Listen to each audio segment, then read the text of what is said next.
ellerimi ver. Hadi bir daha. Şimdi. Gelelim.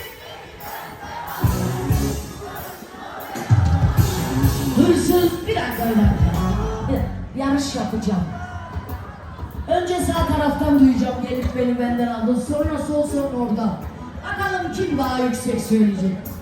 3